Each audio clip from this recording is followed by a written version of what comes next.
Hello दोस्तों, खुशखबरी आ गई है। राजस्थान लोक सेवा आयोग द्वारा पीजीटी वैकेंसी 2024 का विज्ञापन जारी कर दिया गया है, जिसकी पूरी इन्फॉर्मेशन यानी विज्ञप्ति आपकी ऑफिशियल वेबसाइट पर अपलोड कर दी गई है। आप वहां पर जाकर पढ़ सकते हैं। साथ ही इस वीडियो में आपको स्टेप बाय स्टेप सारी इन्फॉर्मेशन विज्ञापन से संबंधित आपको प्रोवाइड कराई जाएगी। साथ ही आप इस चैनल पर नए हैं तो आप इस चैनल को सब्सक्राइब कर लें, ताकि आने वाली सारी वैकेंसी तथा ऑनलाइन फॉर्म कैसे भरें, स्टेप बाय स्टेप आपको पूरी जानकारी मिल सके।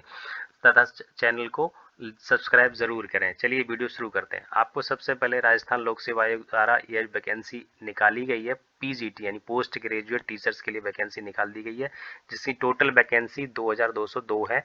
इसमें जो सब्जेक्ट दिए गए हैं उसमें सबसे पहले जो हिंदी सब्जेक्ट है उसके लिए आपको 350 की वैकेंसी दी गई है। साथ ही इंग्लिश सब्जेक्ट के लिए 325 वैकेंसी निकाली गई है। संस्कृत के लिए 64 वैकेंसी निकाली गई है। राजस्थानी के लिए 7 वैकेंसी निकाली गई है। पंजाबी लैंग्वेज के लिए यानी 11 वैकेंसी है। उर्दू के लिए 26 वैकेंसी निकाली गई है। हिस्ट्री सब्जेक्ट के लिए 90 वैकेंसी दी हुई है। पॉलिटिकल साइंस के लिए यहाँ पर 225 वैकेंसी दी गई है। ज्योग्राफी सब्जेक्ट के लिए 210 दी गई है। इकोनॉमिक्स के लिए 35 वैकेंसी दी गई है। सोशोलॉजी के लिए 16 वैकेंसी दी गई है। होम साइंस सब्जेक्ट है जो उसके लिए 16 वैकेंसी दी हुई है। साथ ही केमिस्ट्री जो सब्जेक्ट है उसके लिए 36 यानी 36 वैकेंसी दी गई है। फिजिक्स के लिए 147 वैकेंसी जारी की गई है। गणित के लिए यानी मैथ के लिए 153 वैकेंसी जारी की गई है। बायोलॉजी सब्जेक्ट के लिए 67 वैकेंसी जारी की गई है। कॉमर्स के लिए इस बार इसमें 340 वैकेंसी दी गई है। साथ ही ड्राइंग यानी कला के लिए 35 वैकेंसी दी गई है। म्यूजिक सब्जेक्ट के लिए 6 वैकेंसी है। फिजिकल एजुकेशन के लिए 37 वैकेंसी है। कोच यानी यहाँ इसमें रेसलिंग के लिए 1 वैकेंसी, कोच खो खो के लिए 1 वैकेंसी, कोच हॉकी के लिए भी 1 वैकेंसी दी गई है। साथ ही कोच फुटबॉल के लिए उसमें 3 वैकेंसी दी गई है। आप इस कैटेगरी में किस में कितनी वैकेंसी दी गई है इस विज्ञापन पर जाकर पूरी तरीके से आप पढ़ सकते हैं। साथ ही स्टेप बाय आपको इन्फॉर्मेशन पूरी दी जाएगी। इसमें आगे बढ़ते हैं। इसमें आपको जिस सब्जेक्ट के लिए आपको अप्लाई करना है उस सब्जेक्ट में आपको पोस्ट ग्रेजुएशन होना कंपलसरी है। जैसे पोस्ट ग्रेजुएशन डिग्री अथवा इक्विवेलेंट एग्जामिनेशन जो कि रिकॉग्नाइज्ड होनी चाहिए बाय यूजीसी। रिलीवेंट सब्जेक्ट, अगर आप कोई हिस्ट्री से भरना चाहते हो तो हिस्ट्री में एमए, पॉलिटिकल साइंस है तो पॉलिटिकल साइंस में एमए होना कंपलसरी है। यानी जिस सब्जेक्ट से आप अप्लाई करना चाहते हैं उसी सब्जेक्ट में आपकी पोस्ट ग्रेजुएशन होना कंपलसरी है। अगला स्टेप यानी शैक्षिक अहर्ता पद की अपेक्षित शैक्षणिक अहर्ता के अंतिम वर्ष की परीक्षा में सम्मिलित हुआ हो। यानी जिसने वो भी अप्लाई कर सकता है जिसका भी रिजल्ट नहीं आया है, उसने एग्जाम दे रखा है लेकिन रिजल्ट नहीं आया तो वो भी इसके लिए अप्लाई कर सकता है।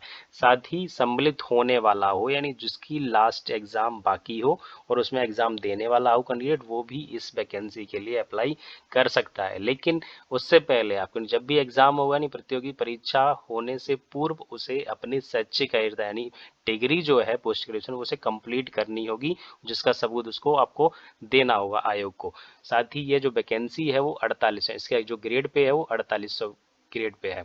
आयु सीमा एज बाउंडेशन जो है इसके अंदर मिनिमम यानी न्यूनतम 21 वर्ष होनी चाहिए, अधिकतम 40 वर्ष से कम होनी चाहिए, यानी 40 वर्ष तक इसमें रखी गई है। साथ ही एज रिलैक्सेशन यानी आयु की जो छूट है जो नियमानुसार राज्य स्तर पर जो दी जाती है वो आपको इसमें रिलैक्सेशन मिलेगा। साथ ही इसका जो चयन प्रक्रिया है इसके बारे में जान लेते हैं। चयन प्रक्रिया का जो है प्रोसेस, इसमें अभ्यर्थी का जो चयन होगा वो प्रतियोगी परीक्षा के माध्यम से किया जाएगा, यानी रिटन एग्जाम के माध्यम से किया जाएगा। अगर इंफॉर्मेशन यानी आवश्यकता पड़ने पर आयोग द्वारा उत्तर पत्रक या उत्तर पुस्तिका के मूल्यांकन में स्केलिंग या मॉडरेशन या नॉर्मलाइजेशन सामान्यकरण पद्धति को अपनाया जा सकेगा।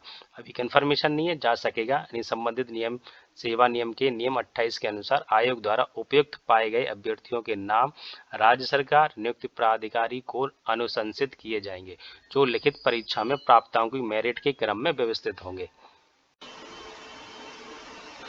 परीक्षा का स्थान, परीक्षा स्थान व तिथि के संबंध में यथासमय सूचित किया जाएगा। साथ ही परीक्षा योजना व पाठ्यक्रम उक्त पदों से संबंधित सेवा नियम के नियम 22 के अनुसार प्रतियोगी परीक्षा के रूप में आयोजित की जाएगी। उक्त नियम में उल्लेखित परीक्षा योजना के अनुसार परीक्षा वस्तुनिष्ठ रूप में ली जाएगी। जिसके सभी प्रश्न वस्तुनिष्ठ प्रकार के होंगे। विस्तृत पाठ्यक्रम आयोग की वेबसाइट पर पृथक से जारी किया जाएगा। साथ ही आपको इसको ऑनलाइन फॉर्म कब से स्टार्ट होने हैं, यानी 5 नवंबर 2024 से फॉर्म स्टार्ट हो जाएंगे। इसकी जो अंतिम तारीख होगी, लास्ट तारीख होगी, जो 4 दिसंबर 2024 को रात के 12 बजे तक होगी। आप तब तक इसमें अप्लाई कर सकते हैं।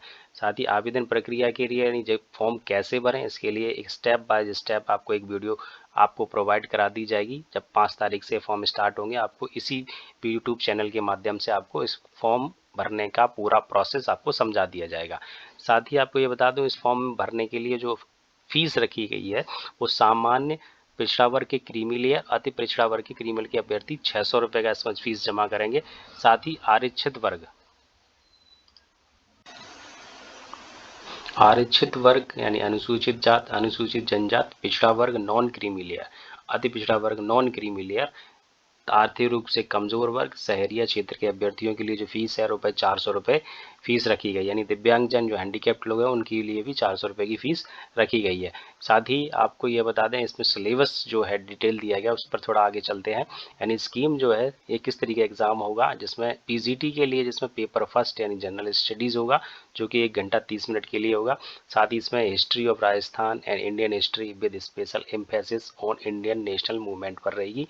ये इसका सिलेबस दिया गया है। साथ ही सेकंड पेपर होगा वो आपका सब्जेक्ट कंसर्न होगा, जो आप जिस सब्जेक्ट से अप्लाई कर रहे हैं वो सेकंड पेपर आपका होगा, जिसका समय जो होगा वो 3 घंटे का होगा। ये पीजीटी के लिए है। साथ ही जो लोग कोच के लिए अप्लाई करेंगे उनके लिए जो स्कीम दे रखी है उसके लिए जनरल स्टडी पहला पेपर, सेकंड पेपर जो होगा स्पोर्ट कंसर्न का होगा, यानी स्पोर्ट से संबंधित सेकंड पेपर उनका लिया जाएगा। साथ ही इस चीज़ को पूरी ध्यान से पूर्वक, यानी आप फॉर्म भरने से पहले विज्ञापन को पूरी तरीके से ध्यान से पढ़ लें, उसके बाद ही स्टेप बाय स्टेप अपना फॉर्म भरें। और इसका सिलेबस जो है इसके विज्ञापन में दिया हुआ है, आप जिस सब्जेक्ट से अप्लाई करना चाहते हैं उस पर जाकर उससे संबंधित अपना सिलेबस डाउनलोड कर आप तैयारी कर सकते हैं। साथ ही स्टेप बाय स्टेप फॉर्म कैसे बने इसके लिए वीडियो आपको आगे भविष्य में प्रोवाइड करा दिया जाएगा। आपको ये वीडियो कैसा लगा कमेंट बॉक्स में ज़रूर बताएं। साथ ही चैनल को सब्सक्राइब करें और इस वीडियो को ज़्यादा से ज़्यादा शेयर करें, लाइक करें। धन्यवाद।